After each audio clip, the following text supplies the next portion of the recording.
Hey everyone, here's another edition of How I Do It. I wanted to give a little bit of insight into how I prepare the edges of the skins. Last time we talked about deburring, but right now we're going to talk about how we actually prepare the edges of the skins when they come from the factory. If you can come in here and try and get a shot of this. You can see that there's actually little tiny marks on here and the surface is really rough, and if you run your finger across it you actually could cut yourself. What these marks are is actually one of two things: either shear marks from when at Vans, if they cut the sheet, it's actually marks from a shear. Here in this case, since this is a real long piece, likely is that these are mill marks, marks that came originally on the aluminum when it was manufactured at the aluminum mill. So we got to get all those off of there. Otherwise, each one of those areas is a potential for a point of potentially cracking in the future. So we got to get those off there. Now, there's a lot of different ways of doing this. This is not instructional, just the way I do it. There are some different tools that people use. This is a double-edge deburring tool.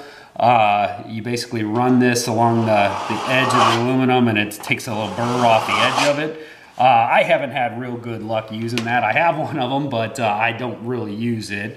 This is a swivel deburr tool. You can also run this along the edge of the aluminum, and you can see little burrs falling off of there. So I have used this from time to time. I tend to use this on ribs a little bit more than sheet.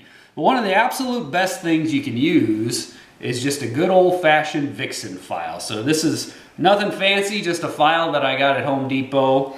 And basically what you want to do, you hold it at a bit of an angle here.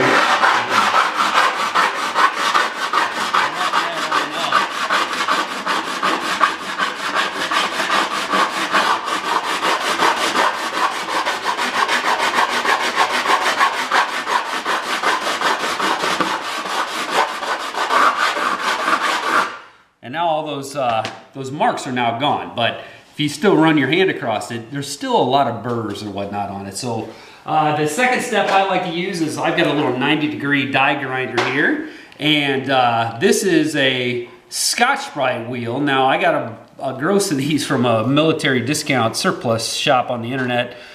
These Scotch-Brite wheels are a little bit softer than what you'd really like to use, so they groove really quickly. And the grooves, it's actually okay that they groove because the aluminum rides inside of that groove. It gets both sides, but these wear out a lot quicker than the traditional ones you can get at some of the aircraft supply shops. But after you file that down, I'm just going to do this section here again. Scotch-Brite.